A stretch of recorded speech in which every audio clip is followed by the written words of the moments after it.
Hello friends, स्वागत है आप सभी का। आई होप कि आप सभी अच्छे होंगे। प्रीवियस सेशन में हम लोगों ने stability of completely submerged body का केस देखा था। आज के सेशन में हम लोग बात करेंगे stability of floating bodies, that means stability of partially submerged bodies. Okay, stability of floating bodies, floating bodies. अब एक चीज आप ध्यान देंगे, फ्लोटिंग बॉडीज के केस में क्या होगा। जब कंप्लीटली सबमर्ज्ड बॉडी का केस आपने देखा तो वहां पर चूंकि सेंटर ऑफ बुओयंसी चेंज नहीं करता, आप बॉडी को कितना भी एंगुलर डायरेक्शन में उसको डिस्टर्ब कर दें, उसका सेंटर ऑफ बुओयंसी कभी भी चेंज नहीं होता है। इसीलिए हम लोग कंप्लीटली सबमर्ज्ड बॉडी का स्टेबिलिटी सेंटर ऑफ बुओयंसी के रिस्पेक्ट में चेक करते हैं, और वो आपने देखा हम लोग पॉइंट बी के रिस्पेक्ट में ही चेक कर रहे थे। लेकिन फ्लोटिंग बॉडीज के केस में हम लोग पॉइंट बी का के रिस्पेक्ट में चेक नहीं कर सकते हैं। क्यों? क्योंकि फ्लोटिंग बॉडीज के केस में आपका सेंटर ऑफ बुओयंसी लगातार चेंज होता है, कंटिन्यूअसली चेंज होते रहता है। यदि आप बॉडी को एंगुलर डायरेक्शन में डिस्टर्ब करते रहेंगे तो उसका सेंटर ऑफ बुओयंसी लगातार चेंज करता है। तो इसीलिए हम लोग यहाँ पर सेंटर ऑफ बुओयंसी के रिस्पेक्ट में फ्लोटिंग बॉडीज का स्टेबिलिटी चेक नहीं करेंगे। तो फिर किसके रिस्पेक्ट में करेंगे? तो यहाँ पर एक पॉइंट है जिसका नाम है मेटासेंट्रिक पॉइंट। उस पॉइंट के रिस्पेक्ट में हम फ्लोटिंग बॉडीज का स्टेबिलिटी चेक करते हैं। ओके, तो ये सभी पॉइंट आपको ध्यान में रखना है। सबसे पहले तो आप ये देख लीजिए, फ्लोटिंग बॉडी के केस में क्या होगा। Since point B continuously changes,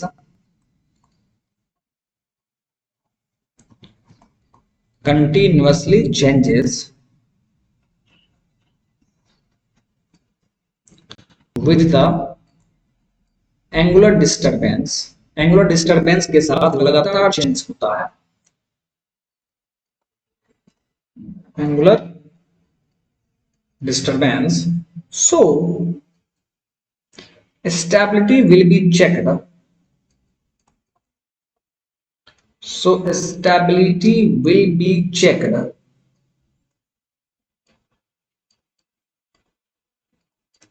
by a different point,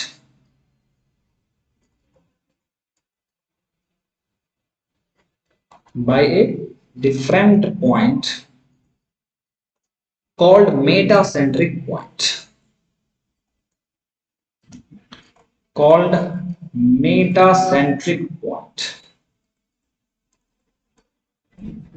okay, और इसे हम कैपिटल एम से डिनोट करते हैं। अब सबसे पहले मैं आपको ये बताता हूं कि मेटासेंट्रिक पॉइंट होता क्या है, तो आप ध्यान देंगे। Let us assume there is a liquid and this is the free surface of that liquid in which a body is floating. इस लिक्विड में एक बॉडी फ्लोट कर रहा है। Let us assume a body is floating in this liquid.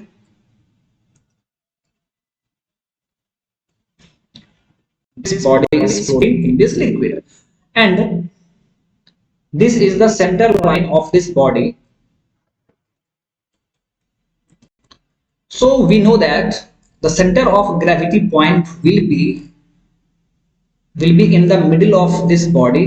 This point is called center of gravity point, but center of buoyancy of this body will below this center of gravity point, because the submerged part is less, and we read that the center of gravity of this submerged part will be the center of buoyancy. So center of buoyancy is this point B. Okay, अब यहां पर ध्यान दीजिए, इस point G से आपका centre of weight नीचे की तरफ काम करेगा और सेंटर ऑफ बुओयंसी से बुओयंट फोर्स ऊपर की तरफ काम करेगा। लेकिन सबसे पहले हम क्या करेंगे, इस बॉडी को एंगुलर डायरेक्शन में टिल्ट करेंगे। ये मान लीजिए आपने बॉडी को एंगुलर डायरेक्शन में, एंगुलर डिस्टर्बेंस आपने कर दिया है क्लॉकवाइज डायरेक्शन में। This is the center line of this body under the angular disturbance. जब एंगुलर डिस्टर्बेंस डिस्टर्ब कर रहे हैं तो ये इसका सेंटर लाइन है। अब आप ध्यान देंगे इसका सेंटर ऑफ ग्रेविटी ये पॉइंट है, पॉइंट जी। लेकिन अब सबमर्ज्ड पार्ट चेंज हो चुका है। Now this is the submerged part, so centre of buoyancy will change. Now let us assume centre of buoyancy is this point B dash, और इसी point से आपका पॉइंट फोर्स एक्ट करता है। इसी पॉइंट से आपका पॉइंट फोर्स एक्ट करेगा। तो मान लीजिए कि ये पॉइंट फोर्स यहां से एक्ट करेगा, दिस इज एफ बी। अब आप क्या देख रहे हैं कि ये जो पॉइंट फोर्स लाइन है इसे हम बोलते हैं न्यू पॉइंट फोर्स लाइन। तो ये जो पॉइंट फोर्स लाइन आप देख रहे हैं ये सेंटर लाइन को जिस पॉइंट पे कट करता है, सेंटर लाइन को देखिए यहां पर कट कर रहा है इस पॉइंट पर। इसी पॉइंट को हम मेटासेंट्रिक पॉइंट कहते हैं।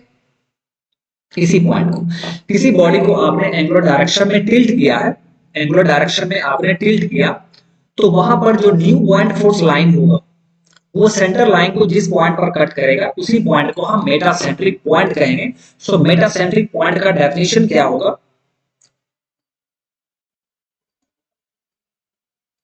Metacentric point,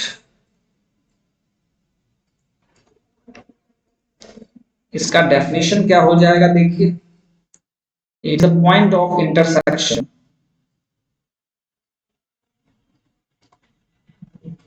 it is the point of intersection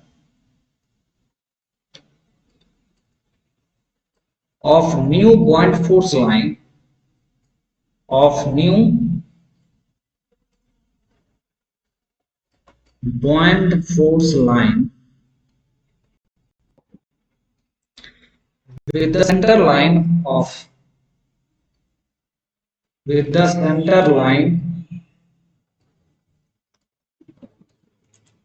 the body। लेकिन एक चीज आपसे बोलना पड़ेगा, when the body is given a small angular tilt, when the body is given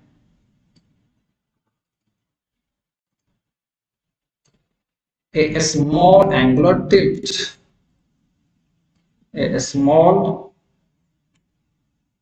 angular tilt, यही है आपका मेटासेंट्रिक पॉइंट। और इसी पॉइंट के रिस्पेक्ट में हम फ्लोटिंग बॉडीज का स्टेबिलिटी चेक करेंगे। और ये एक ऐसा पॉइंट है, इसी पॉइंट के अबाउट ये बॉडी ऑसिलेट करेगा। जब इस बॉडी को आप एंगुलर डायरेक्शन में डिस्टर्ब कर रहे हैं तो ये बॉडी उसी पॉइंट के अबाउट ऑक्सीलेट करेगा। ठीक है ना? तो चलिए अब हम लोग जल्दी से देख लेते हैं कि इसका स्टेबिलिटी का क्या कंडीशन है। तो सबसे पहले आप लिक्विड का सरफेस ड्रॉ कर दीजिए। ये लिक्विड का फ्री सरफेस है। तो सबसे फर्स्ट केस में हम लोग ये एज्यूम कर रहे हैं कि ये मान लीजिए बॉडी है।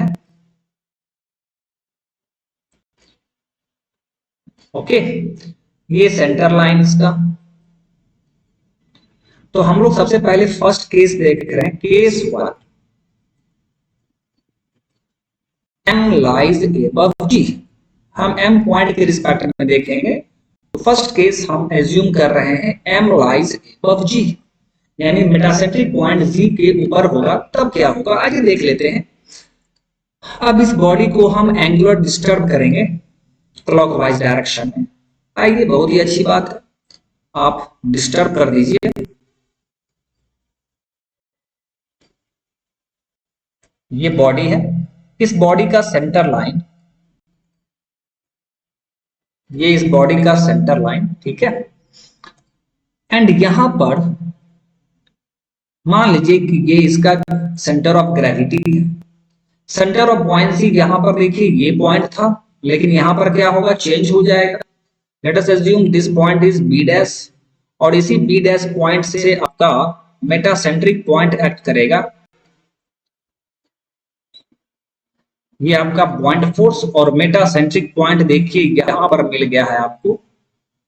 This point is metacentric point M, and this is the point force.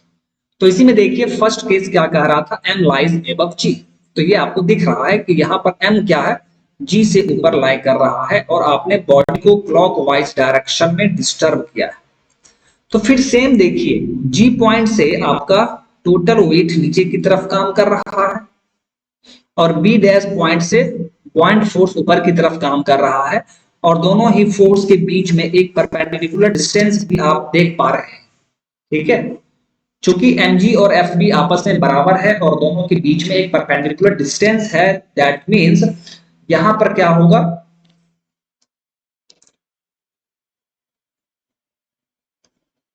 तो यहां पर दोनों के बीच में आपका एक मोमेंट बनेगा। ठीक है, दोनों के बीच में एक मोमेंट प्रोड्यूस होगा और कौन सा मोमेंट होगा, तो देखिए ये इस डायरेक्शन में टर्न होगा एंड ये इस डायरेक्शन में टर्न होगा। मतलब यहां पर एंटी क्लॉकवाइज मोमेंट आपका mg और fp के बीच में हो रहा है। तो सोचिए आपने बॉडी को एंगुलर डायरेक्शन में टिल्ट किया, लेकिन बॉडी के ऊपर एक एंटी क्लॉकवाइज मोमेंट है उसके अपोजिट डायरेक्शन में, तो वो क्या करेगा, इस बॉडी को फिर से अपना पोजीशन पर लाके खड़ा कर देगा। दैट मींस जब m पॉइंट g से ऊपर होगा तो वो किस इक्विलिब्रियम को शो करेगा, तो वो my dear friend stable equilibrium को शो करेगा। So this is your first case. अब आइए अब सेकेंड केस में हम लोग देख रहे हैं। अब हम लोग सेकेंड केस देखते हैं, तो प्लीज आप लोग ध्यान देंगे। मान लीजिए ये बॉडी है, ये इस बॉडी का centre line, this is the case 2, m lies below g, m lies below g। फिर से क्या करेंगे, अब इस बॉडी को स्मॉल एंगुलर टिल्ट दीजिए। मान लीजिए कि बॉडी आ गया, आपने क्लॉकवाइज डायरेक्शन में इसको डिस्टर्ब किया है, क्लॉकवाइज में। तो यहां पर देखिए क्या होगा, मान लीजिए कि आपका पॉइंट जी यहां पर है और इसका पॉइंट, इसका बी डैश पॉइंट मान लीजिए यहां मिल रहा है, इसका बी डैश पॉइंट यहां पर मिल गया। तो इसी बी डैश पॉइंट से आपका पॉइंट फोर्स लाइन एक्ट करेगा, this is your point force. और जी पॉइंट से आपका बॉडी का वेट डाउनवर्ड डायरेक्शन में एक्ट करेगा। फिर यहां से देखिए ये बी डैश पॉइंट देखिए सेंटर लाइन को कहां पर कट कर रहा है, जो पॉइंट फोर्स लाइन आप ड्रॉ कर रहे हैं वो इस सेंटर लाइन को इस पॉइंट पर कट किया। सो this point is called metacentric point. तो यही हम लोग इस केस में देख रहे थे कि जब पॉइंट एम जी से नीचे होगा तब क्या होगा। तो आइए देखिए फिगर में आप क्लियरली देख पा रहे हैं। अब यहां पर इस दोनों फोर्स के बीच में भी एक मोमेंट बनेगा, परपेंडिकुलर डिस्टेंस आप देख पा रहे हैं और ये दोनों फोर्स आपस में बराबर है। So this force will turn this side और ये आपका दिस साइड टर्न होगा। मतलब यहां पर mg और fp के बीच में क्लॉकवाइज मोमेंट बन रहा है। जिस तरह हम लोगों ने कंप्लीटली सबमर्ज्ड बॉडी का केस में देखा था, सब कुछ अब वही है। तो आपने क्लॉकवाइज में डिस्टर्ब किया और बॉडी के ऊपर क्लॉकवाइज में ही एक मोमेंट प्रोड्यूस हो रहा है। तो ये मोमेंट क्या करेगा, इस बॉडी को और झुका देगा और झुका देगा ये, तो बॉडी ये हॉरिजॉन्टल शिफ्ट कर जाएगा। इसका मतलब यह है कि ये ओरिजिनल पोजीशन पर वापस नहीं आ पाएगा। So when point M lies below G, then that condition is in, then that body is in unstable equilibrium condition. Unstable equilibrium condition. Okay, फिर यहीं पर देख लीजिए एक थर्ड केस भी हम लोग देख लेते हैं। ये मान लीजिए लिक्विड का फ्री सरफेस, यहां पर एक बॉडी है जो कि फ्लो कर रहा है। अब इस बॉडी को यदि आप क्लॉकवाइज डायरेक्शन में डिस्टर्ब कर रहे हैं, मान लीजिए बॉडी आपका ये हो गया, this is the centre line of this body, और ये हमारा क्या है, केस 3 है। M coincides with G, M coincides with G, M G के साथ coincide कर रहा है, ठीक है ना, बहुत ही अच्छी बात है। तो देखिए, मान लीजिए कि आपका इसका G पॉइंट यहां पर है, और फिर क्या देख रहे हैं आप कि पॉइंट बी डैश यहां पर हमें अगर मिल रहा हो, पॉइंट बी डैश मान लीजिए यहां मिल रहा है, तो पॉइंट बी डैश से आपका पॉइंट फोर्स लाइन कट करेगा, पॉइंट फोर्स इसी से एक्ट करेगा, तो दिस इज एफ बी, और जिस पॉइंट पे कट कर रहा है वही आपका सेंटर ऑफ ग्रेविटी है, so this point is also M, यानी यहां पर मेटासेंट्रिक पॉइंट जी के साथ कोइंसाइड कर गया, बहुत ही अच्छी बात है। अब यहां से देखिए, इसी पॉइंट जी से आपका बॉडी का वेट भी काम करता है नीचे की तरफ, लेकिन यहां पर क्या देख रहे थे, आपने बॉडी को क्लॉकवाइज में डिस्टर्ब किया था, लेकिन यहां पर बॉडी के ऊपर तो कोई मोमेंट प्रोड्यूस ही नहीं हो रहा है, तो इक्वल एंड अपोजिट फोर्स तो एक्ट कर रहा है, बट दोनों के बीच में परपेंडिकुलर डिस्टेंस ही नहीं है, that means no moment will be produced on the body, no moment will be produced on the body.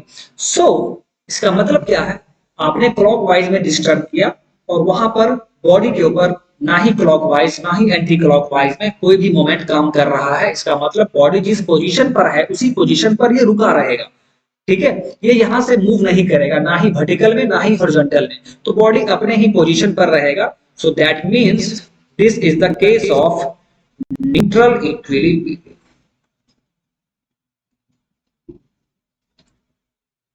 Neutral equilibrium. तो यही था my dear friend stability of floating bodies, ठीक है, फ्लोटिंग बॉडीज के case में हम लोग स्टेबिलिटी कैसे चेक करते हैं, इसी तरीके से चेक करते हैं। तो बस आपको केस याद रखना है, यहां से थ्योरेटिकल क्वेश्चन ही पूछा जाएगा, सिर्फ न्यूमेरिकल यहां से नहीं पूछा जाएगा। आपको बस याद रखना है कि जब point M metacentric point G से ऊपर होगा तो स्टेबल, G से नीचे होगा तो अनस्टेबल, दोनों कोइंसाइड करेगा तो न्यूट्रल। तो आई होप कि आपको आज का सेशन अच्छे से समझ में आ गया होगा। तो स्टेबिलिटी ऑफ फ्लोटिंग बॉडीज में जितना पढ़ना था वो हमने पढ़ लिया है, ठीक है, अब इसके आगे हम लोग नेक्स्ट सेशन में देखेंगे। सो आज के सेशन को हम लोग यहीं पर स्टॉप करते हैं। So thank you, bye bye.